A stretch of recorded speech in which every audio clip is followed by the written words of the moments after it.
इतिहासातील एका महत्त्वाच्या घटकाबद्दल जाणून घेऊ. जिन्नांच्या 14 मागण्या. आपण इतिहासात पुन्हा पुन्हा जिन्नांच्या 14 मागण्या ऐकल्याच आहेत आणि यावरून आपल्याला बरेच प्रश्नही पडले असतील. हे 14 मुद्दे कोणते होते आणि काय गरज पडली की जिन्ना यांना 14 मागण्या मांडाव्या लागल्या? पहिल्यांदा जिन्नांना या 14 मागण्या स्वतंत्रपणे का मांडाव्या लागल्या याचे उत्तर शोधू. 1919 साली ब्रिटिश सरकारने भारतीय शासन कायदा 1919 पारित केला आणि याच कायद्याला आपण मॉन्टेग्यू चेम्सफोर्ड घोषणा सुद्धा म्हणतो. आणि याच कायद्याच्या तरतुदींवरून एका कमिशनची नियुक्ती 1927 मध्ये लॉर्ड बर्कनहेडने केली. या कमिशनमध्ये 7 ब्रिटिश सदस्यांची नियुक्ती केली गेली होती. सर जॉन सायमन हे या कमिशनचे अध्यक्ष होते, म्हणून या कमिशनला सायमन कमिशन म्हटले जाते. भारतीय शासन कायदा 1919 मधल्या त्रुटी शोधून ब्रिटिश सरकारला नवीन काही शिफारसी करणे हे काम सायमन कमिशनला दिले गेले होते. पण या कमिशनमध्ये एकही भारतीय सदस्य नसल्यामुळे या कमिशनला भारतीय नेत्यांनी विरोध केला.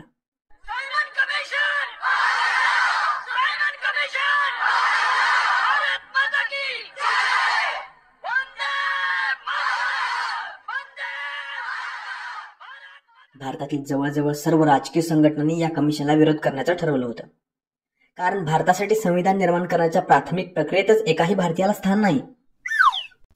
ही गोष्ट भारतीय नेत्यांना पटली नव्हती. आता यानंतर ब्रिटिश सरकारने भारतीय नेत्यांना एक आव्हान दिलं. तुम्हीही एक असे संविधान तयार करा जे भारतातील सर्व राजकीय संघटनांना, सर्व धर्म समुदायाला मान्य असेल. आणि ब्रिटिश सरकार सायमन कमिशनच्या रिपोर्ट सोबत भारतीयांनी बनवलेल्या मसुद्यावर सुद्धा विचार करेल.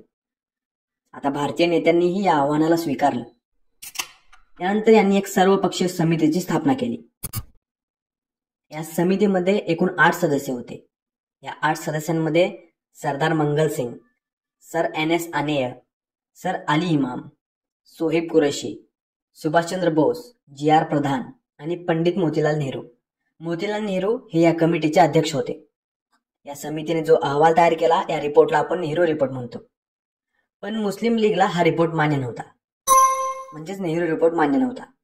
या रिपोर्टमधल्या तरतुदी मान्य नव्हत्या. मुस्लिम लीगने या रिपोर्टवर टीका केली. या रिपोर्टला गुलामगिरीचा दस्तावेज म्हणलं. मोहम्मद अली जिन्ना यांनी नेहरू रिपोर्टमधल्या तरतुदींमध्ये सुधारणा करण्याची मागणी केली. या रिपोर्टमध्ये जिन्ना यांनी 3 मुख्य सुधारणा सांगितल्या. नेहरू रिपोर्टनुसार मुस्लिम समुदायाला केंद्रीय कायदेमंडळात 1/4 जागा देण्यात आल्या पाहिजेत. यावर जिन्नांनी मुस्लिम समुदायाला केंद्रीय कायदेमंडळातील एकूण सदस्य संख्येच्या 1/3 जागा असाव्यात अशी पहिली सुधारणा सुचवली. दुसऱ्या मागणीमध्ये जिन्नांनी मुस्लिम समुदायासाठी काही मुस्लिम बहुसंख्य भागात स्वतंत्र मतदारसंघ असले पाहिजेत अशी मागणी केली. इकडे नेहरू रिपोर्टमध्ये संयुक्त मतदारसंघाची मागणी करण्यात आली होती. यानंतर शेषाधिकार. शेषाधिकार हे त्या प्रांतांकडे असले पाहिजेत ही मागणी केली गेली. तर नेहरू रिपोर्टमध्ये शेषाधिकार केंद्राकडे ठेवण्यात आले होते. तर मोहम्मद अली जिन्ना मुस्लिम लीग तर्फे या 3 मुख्य तरतुदींची मागणी नेहरू रिपोर्टमध्ये करत होते. पण या सुधारणांना नेहरू रिपोर्टने स्वीकारण्यास नकार दिला. यावरून आता जिन्नांना समजलं होतं स्वतंत्र भारतात सुद्धा मुस्लिम समुदायासोबत असेच होणार आहे, कारण हिंदूंची संख्या अधिक आहे. अल्पसंख्याकांच्या आवाजाला कायम दाबलं जाईल.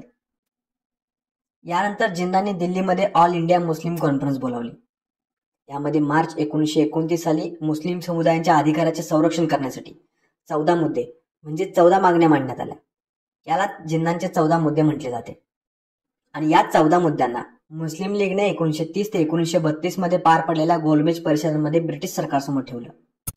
आणि मुख्य गोष्ट म्हणजे यातल्या बऱ्याच मागण्यांना ब्रिटिश सरकारने स्वीकारले आणि यांना भारतीय शासन कायदा 1935 द्वारे लागू सुद्धा करण्यात आला. 4 मागण्या एका गटामध्ये टाकू. या 4 मागण्यातून आपल्याला दिसून येईल की जिन्ना केंद्रापेक्षा प्रांतांकडे अधिक पावर असावी या स्वरूपाच्या मागण्या करत आहेत. याचं कारण म्हणजे मुस्लिम समुदाय अल्पसंख्याक होता, त्यामुळे केंद्रात मुस्लिम लीगचे सरकार येणं शक्य नव्हतं. या गोष्टीला अनुसरून मुस्लिम लीग आणि मोहम्मद अली जिन्ना यांनी जास्तीत जास्त अधिकार प्रांतांकडे असले पाहिजेत असा आग्रह धरला होता.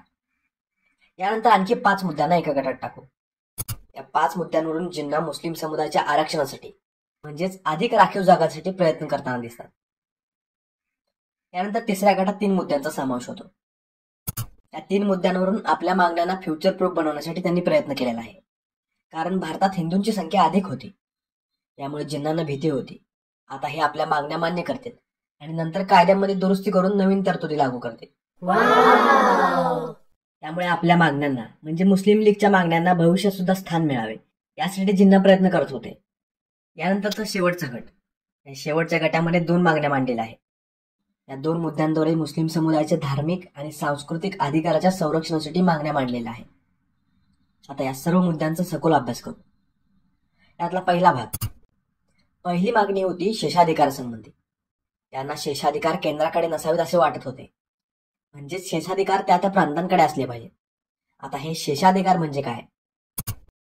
ज्या विषयांवर कायदे करण्याचा अधिकार केंद्राकडे असतो अशा विषयांच्या सूचीला आपण संघसूची म्हणतो. म्हणजे यावर फक्त केंद्रीय कायदेमंडळ कायदे करेल.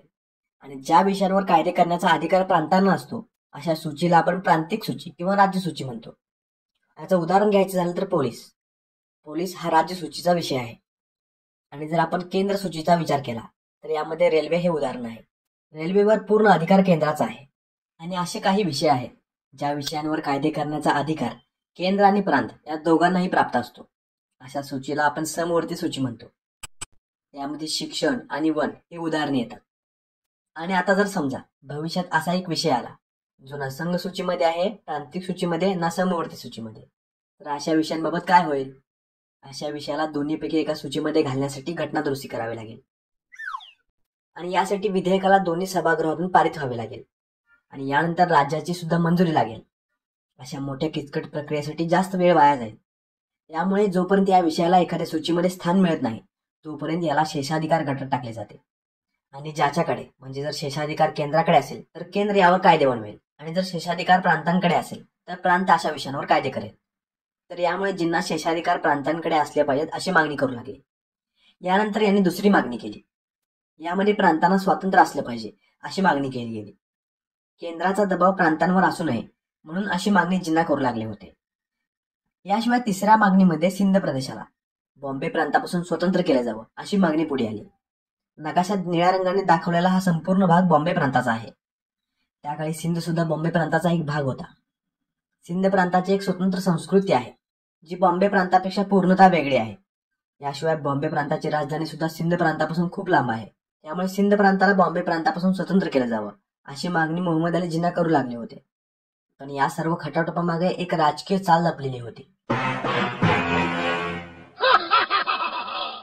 आता बघा, बॉम्बे प्रांत घेतला जो सिंध प्रांताला मिळून बनतो. यामध्ये हिंदू बहुसंख्य होते. आणि जर फक्त सिंध प्रांताचा विचार केला तर यामध्ये मुस्लिम समुदाय बहुसंख्य होता. आणि जर सिंध प्रांताला बॉम्बे प्रांतापासून वेगळं केलं तर मुस्लिम लीगकडे आणखी एक राज्य येईल, ज्या राज्यात मुस्लिम लीग आपले सरकार स्थापन करू शकेल. पुढचा मुद्दा वायव्य प्रांत आणि बलुचिस्तान संबंधीचा आहे. घटना निर्मितीचा आणि सर्व राजकीय सुधारणांचा फायदा वायव्य प्रांत आणि बलुचिस्तानला मिळत नाही, आणि हा फायदा या प्रांतांना सुद्धा मिळाला पाहिजे असे जिन्नांचे मत होते. आता तुम्हाला प्रश्न पडला असेल, वायव्य प्रांत आणि बलुचिस्तानला या राजकीय सुधारणांचा फायदा मिळत होता का नाही? आणि जर मिळत नव्हता तर काय मिळत नव्हता? आणि दुसरी गोष्ट म्हणजे जिन्ना या 2 प्रांतांना राजकीय लाभ मिळावेत असे का म्हणत आहेत? तर भारतातल्या इतर प्रांतांप्रमाणे वायव्य प्रांत आणि बलुचिस्तानमध्ये राजकीय सुधारणा लागू केल्या जात नव्हत्या. भारतीय शासन कायदा 1909 आणि 1919च्या तरतुदींपासून सुद्धा या 2 प्रांतांना दूर ठेवलं होतं. या गोष्टीचे कारण जाणून घेण्याआधी या प्रांताचे भौगोलिक स्थान काय होते हे जाणून घेऊ.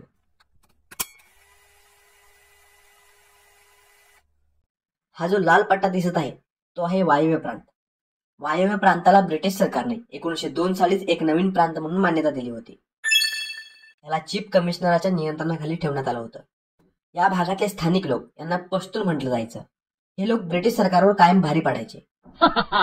त्यामुळेच या भागात ब्रिटिश सरकार स्थिर होऊ शकत नव्हतं.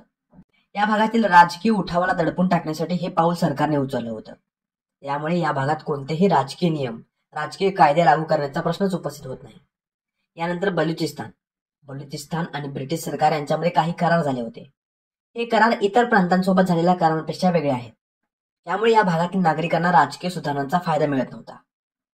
यांची गोष्ट ठीक आहे, पण जिन्ना साहेब काय इतके उतावळे झाले आहेत? त्यांना काय या प्रांतांमध्ये सुधारणा करायची होती? भारतातील बाकी प्रांतांप्रमाणे बलुचिस्तान आणि वायव्य प्रांताला भारतात होणाऱ्या प्रत्येक सुधारणांचा लाभ मिळाला पाहिजे अशी मागणी जिन्ना आपल्या 14 मुद्द्यांमधून करत आहेत. यामागे ही एक राजकीय चाल होती. जिन्नांना माहिती होतं बलुचिस्तान आणि वायव्य प्रांतात मुस्लिम बहुसंख्य आहेत आणि यामुळे या भागात मुस्लिम लीगचं सरकार बनवणं तुलनेला सोपं होतं. पण जेव्हा या दोन्ही प्रांतांना इतर प्रांतांप्रमाणे लाभ मिळतील तेव्हाच हे शक्य होणार होतं. तर अशा मागण्या मोहम्मद अली जिन्ना करू लागले होते. यातील पहिला भाग आपण संपूर्ण पाहिला आहे. दुसऱ्या गटातील मुद्द्यांना समजावून घेऊ. या गटात 5 मागण्यांचा समावेश केलेला आहे. या गटातील प्रत्येक मुद्द्यांमधून जिन्ना मुस्लिम समुदायाच्या प्रतिनिधित्वाबद्दल बोलताना दिसतात, म्हणजेच मुस्लिमांचे राजकीय आरक्षण. यातील पहिल्या मुद्द्यात केंद्रीय कायदेमंडळात मुस्लिम समुदायाला एकूण सदस्य संख्येच्या 1/3 जागा देण्यात याव्यात अशी मागणी केलेली आहे. अशी मागणी सुरुवातीला जिन्नाने नेहरू समितीसमोर ठेवली होती, पण यांनी या मागणीला स्वीकारलं नव्हतं. तर आता इकडे यांनी केंद्रीय कायदेमंडळात 1/3 जागा मुस्लिम समुदायाला देण्याची मागणी केली. आता दुसरा मुद्दा, यामध्ये प्रांतातील कायदेमंडळात सुद्धा मुस्लिम समुदायाला त्या प्रांतात असलेल्या मुस्लिम लोकसंख्येच्या प्रमाणात सदस्यत्व देण्यात यावं अशी मागणी केली. आणि जरी मुस्लिम समुदाय त्या प्रांतात बहुसंख्य असली तरी लोकसंख्येच्या प्रमाणातच मुस्लिमांना प्रतिनिधित्व दिलं गेलं पाहिजे. म्हणजे समजा आता एका प्रांतात 80% मुस्लिम लोकसंख्या आहे, तर अशा प्रांतांच्या कायदेमंडळातील 80% जागा या मुस्लिम समुदायाचे प्रतिनिधित्व करतील. याशिवाय यामध्ये जिन्नांनी स्वतंत्र मतदारसंघाची सुद्धा मागणी उचलून धरली. म्हणजे मुस्लिम समुदायाच्या प्रतिनिधीला निवडण्याचा अधिकार हा फक्त मुस्लिम नागरिकांनाच असेल. याशिवाय इतर सरकारी खात्यांमधल्या नोकऱ्यांमध्ये सुद्धा मुस्लिमांना त्यांच्या लोकसंख्येच्या प्रमाणात जागा मिळाल्या पाहिजेत अशी मागणी केली. याशिवाय याच गटातील 5वा मुद्दा जिन्नांनी मांडला. केंद्रीय कायदेमंडळ असो किंवा प्रांतीय कॅबिनेट असो, या दोन्ही मंत्रिमंडळात 33% मुस्लिम समुदायाला प्रतिनिधित्व दिलं गेलं पाहिजे ही सुद्धा मागणी करण्यात आली. या सर्व मागण्या दुसऱ्या गटातील आहेत. यानंतर येतो तिसरा गट. या गटातील मागण्यांद्वारे जिन्ना आपल्या समुदायाच्या अधिकाराचे रक्षण व्हावे यासाठी जे कायदे बनवले जातील त्यांना भविष्यात सुद्धा स्थान असावं यासाठी प्रयत्न करताना दिसतात. कारण भारतात हिंदू बहुसंख्या आहे. आता यांनी मुस्लिम लीगच्या मागण्या मान्य केल्या, पण पुढे जाऊन संख्याबळाच्या जोरावर हे घटना दुरुस्ती करतील आणि नवीन तरतुदींचा समावेश करतील. आता या सर्व गोष्टीला आपण एका उदाहरणावरून समजून घेऊ, म्हणजे ही गोष्ट आपल्या लक्षात येईल. समजा एक प्रांत आहे ज्या प्रांतात 70% लोकसंख्या ही मुस्लिम आहे, म्हणजे सर्व लाभ या प्रांताला आताच्या तरतुदीप्रमाणे मिळत आहेत. पण भविष्यात जर या प्रांताला इतर प्रांतासोबत जोडण्यात आलं तर या प्रांतातील बहुसंख्य असलेला मुस्लिम समाज अल्पसंख्याक होईल, तर यांना मिळत असलेले सर्व लाभ कमी होतील. त्यामुळे बहुसंख्य असलेला एक मुस्लिम प्रांत एका निर्णयामुळे मुस्लिम अल्पसंख्याक प्रांत होईल. यामुळे राजकीय दृष्ट्या मुस्लिमांचे नुकसान होणार होते. यामुळे जिन्ना या सर्व तरतुदींना फ्युचर प्रूफ बनवण्याचा प्रयत्न करत आहेत. यानंतर आणखी एक मुद्दा जिन्नांनी यामध्ये वाढवला. एखादे विधेयक कोणत्याही कायदेमंडळात मांडण्यात आलं, जे विधेयक एखाद्या समुदायासाठी आहे त्या विधेयकाचा परिणाम एखाद्या समुदायावर पडणार आहे.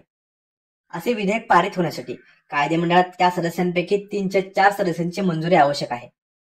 म्हणजे जिन्नांनी कम्युनल व्हेटो पॉवर देण्याची मागणी केली. आणि घटना दुरुस्ती करताना त्या प्रांतांच्या संमतीविना किंवा राष्ट्रीय हितासंबंधी असलेल्या कोणत्याही कायद्यात बदल करताना राज्यांची किंवा प्रांतांची संमती असणे आवश्यक असावे. अशा मागण्या करून जिन्नांनी आपल्या मागण्यांना सुरक्षित करण्याचं काम केलं. यानंतरचा अखेरचा एक गट, यामध्ये जिन्नांनी 2 मुद्द्यांचा समावेश केला. यामध्ये मुस्लिम समुदायाच्या धार्मिक आणि सांस्कृतिक अधिकारांचे रक्षण करणाऱ्या तरतुदींचा समावेश केलेला दिसतो. प्रत्येक नागरिकाला आपला धर्म मानण्याची आणि त्यानुसार वर्तन करण्याचे संपूर्ण स्वातंत्र्य असावे अशी मागणी केली गेली. याच सोबत संविधानात मुस्लिमांच्या संस्कृतीचे आणि त्यांच्या भाषेचे म्हणजे उर्दू भाषेचे आणि शरिया कानूनचे रक्षण करण्यासंबंधीच्या तरतुदी असल्या पाहिजेत अशा मागण्या मोहम्मद अली जिन्नांनी मुस्लिम लीगतर्फे केल्या होत्या. आतापर्यंत आपण सर्व मुद्द्यांचा अभ्यास केलेला आहे. आय होप हा व्हिडिओ आपल्यासाठी इन्फॉर्मेटिव्ह असेल.